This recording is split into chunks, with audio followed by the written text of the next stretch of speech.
So, today marks the end of our marriage contract, right? Yeah, that's right. It felt long yet short at the same time. According to the contract, our scheduled time is up.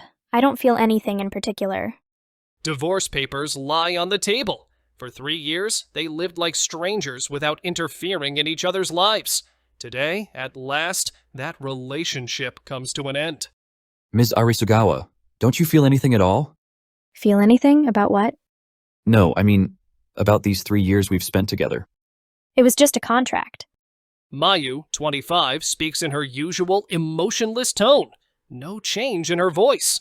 That was exactly how she'd been for the past 3 years.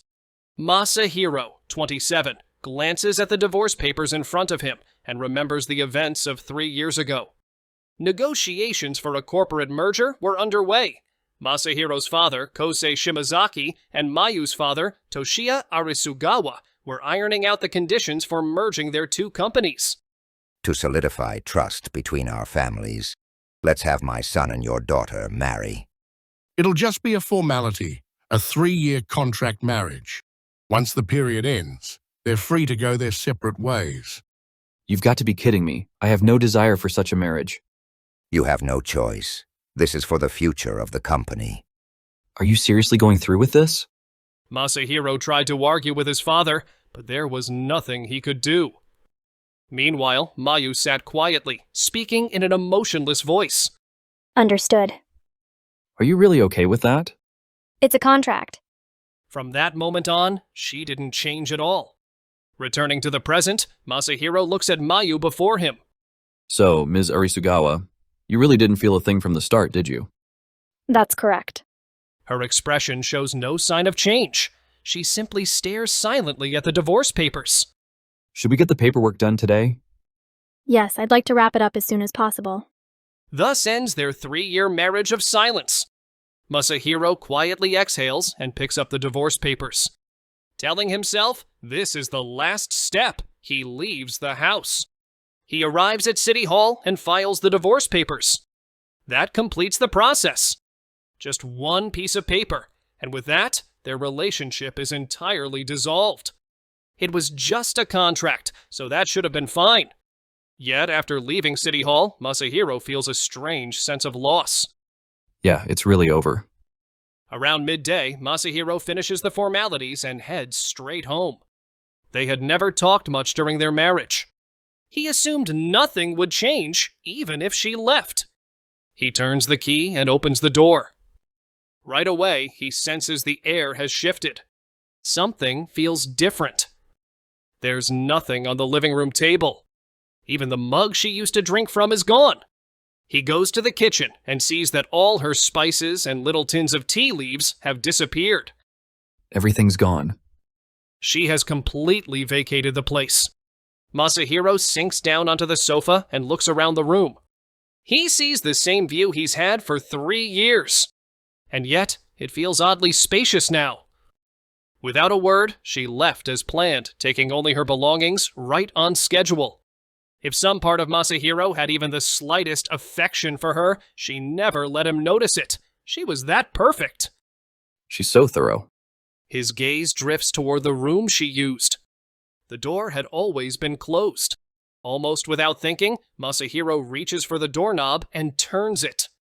When he opens it, there's nothing there. No bed, no bookshelf. Even opening the closet reveals not a single piece of clothing left behind. It's like nobody ever lived there at all. She's really gone. The fact that she left is now an undeniable reality. Still, he'd expected at least some tiny trace of her to remain. But there's truly nothing. He closes the door quietly and heads back to the living room. They definitely live together in this house. Yet every trace of her has disappeared completely. What is this? All he feels is a strange emptiness spreading inside him. After finishing work, Masahiro returns home and opens the door. Again, a sense of unease washes over him. It's dark. Of course it is. No one's there to turn on the lights. Yet somehow it feels different than before. It wasn't like someone used to wait for him every day. But somewhere along the line, he'd unconsciously expected the lights to be on when he got home. Yeah. He never really thought about who turned them on. But now, the place is dark. He takes off his shoes and heads to the kitchen. Opening the fridge, there's a single partially consumed bottle of water. He feels a slight sense of discomfort. He recalls there used to be 2 bottles. One was his, so the other one must have been... Right, she used the other one. He'd unconsciously taken its presence for granted. But with her gone, of course it's no longer there. Glancing at the small clock on the wall, the time is as usual, yet the ticking seems strangely loud. When she was around, even in silence, it never felt too quiet. Though they barely exchanged words, the house never seemed oppressively silent. Was this place always this big? The floor plan hasn't changed. The furniture is the same. But the room feels so much more spacious now. He looks at the living room table and notices something is missing. There used to be a tiny vase there.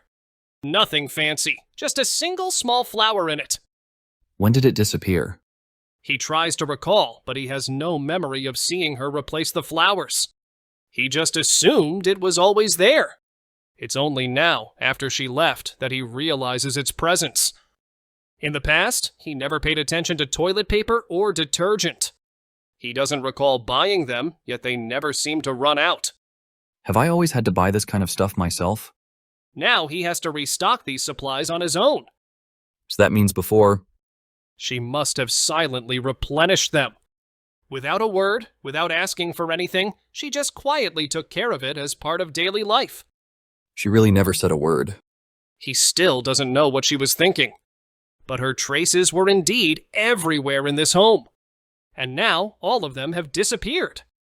It's way too quiet.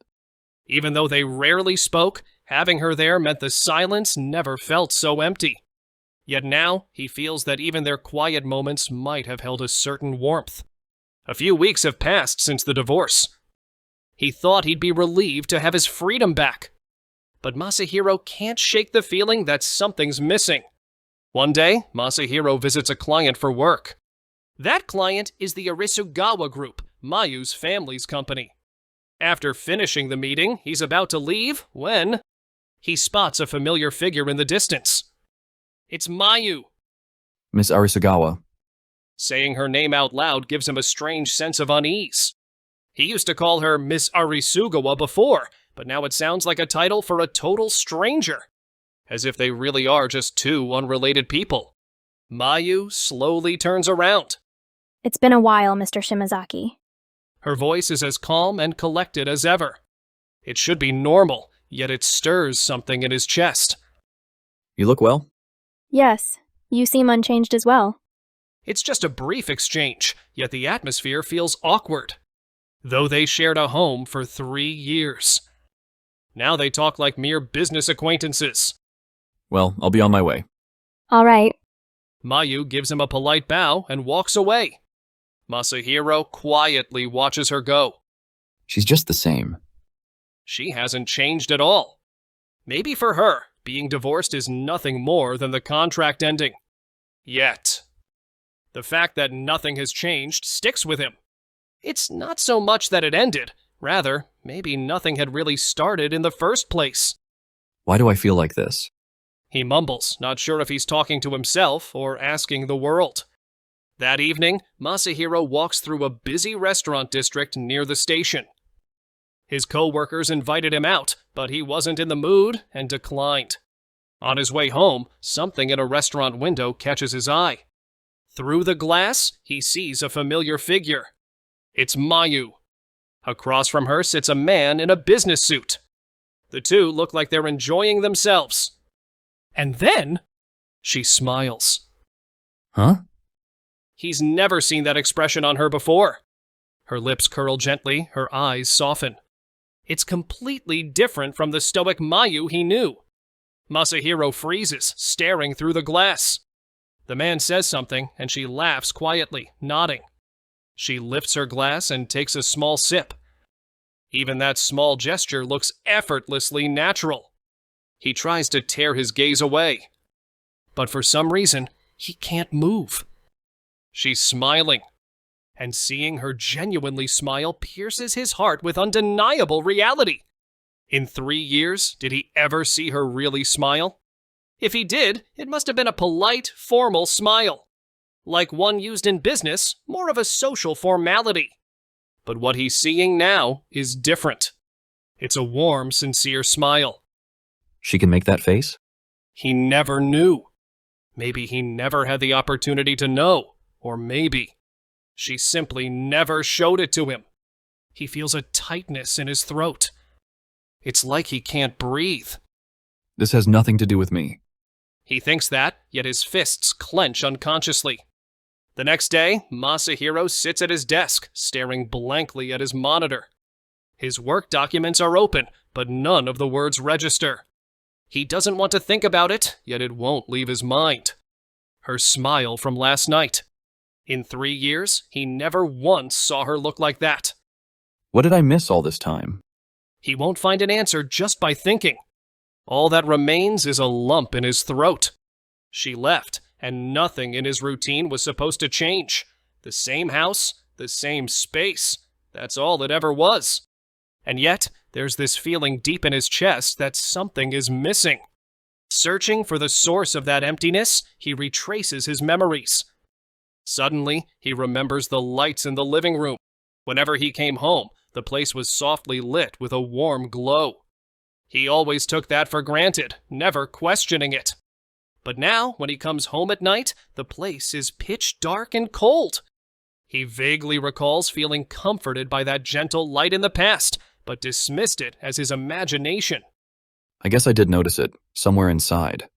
She never said anything. She was just there, quietly.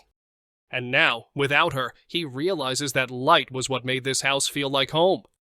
If it made so much difference, he wishes he'd realized it sooner. Not that realizing it now will change anything. Still, he suddenly wants to see her. Before he knows it, Masahiro is standing in front of the Arisugawa group building. He has no appointment, but he stops at the entrance. What am I even doing here? He mutters self-critically, yet his legs carry him forward. He checks with reception and learns that Mayu is still in the building. He takes the elevator to her floor. When the doors open, she's right in front of him. She notices him too. Mr. Shimazaki? Her voice is the same as ever, as though nothing happened. Like they're starting from scratch. Could I have a moment of your time? His expression is serious. Mayu blinks once, looking slightly unsure, then nods quietly. They sit in a quiet cafe with a view of the city lights. At a window-side table, they face each other. Mayu's expression remains calm as she holds her cup in both hands. Watching her, Masahiro struggles to find the right words. I was surprised. Surprised about what? I saw you at that restaurant yesterday. You looked genuinely happy. Her hand pauses for just a moment. In 3 years, I never saw that expression on you. Her fingertip lightly traces the rim of her coffee cup. Masahiro, do you want to start over? Her words make him catch his breath. What? He almost wonders if he misheard. Did she really say start over? Start over. He never imagined that option would come from her. Well, He falters, and Mayu quietly continues. From the beginning, I was prepared to be your wife. Masahiro's mind goes blank. what? He can't grasp what she means. For 3 years, she was just his contract wife. Yet she says she was ready from the start? But you showed no interest in me, so I just played the role of a contract wife. Her voice is calm, but the weight of her words hits Masahiro hard. I was the one who was indifferent? It wasn't her lack of emotion. He never gave her a reason to show it. It wasn't that she was cold. He simply never tried to connect. Now he understands what lay behind her silence. Then, what about now? I'm still the same. The question is, how about you? She's handing him the choice. Her feelings have been there all along. It's up to him to accept them or not. I? He realizes how little he actually knew about her these past 3 years. And now he finally sees her heart. I want to try again. He realizes he never once saw her show an emotion like she is now. That realization stirs an indescribable warmth within him. Then, shall we become a real married couple this time? She sounds as calm as ever, as though suppressing her emotions, but her gentle smile is clearly her answer. Masahiro catches his breath, then offers a small smile in return. Morning comes, and they find themselves once again sharing the same home, the same room, the same furniture, but something is undeniably different. In the kitchen, 2 coffee cups sit side by side. Mayu quietly brews coffee, the aroma drifting through the room. Thank you. You're welcome. It's just a brief exchange, yet there's a tangible warmth that never existed before. Masahiro sips his coffee and glances out the window. You know, it's weird. It feels like we've always been like this. Why's that? It feels like we were already doing this before. Mayu lifts her cup and gives a small smile. This time we really are husband and wife. Her words are quiet, and Masahiro laughs softly in response. At last, they have truly become a married couple.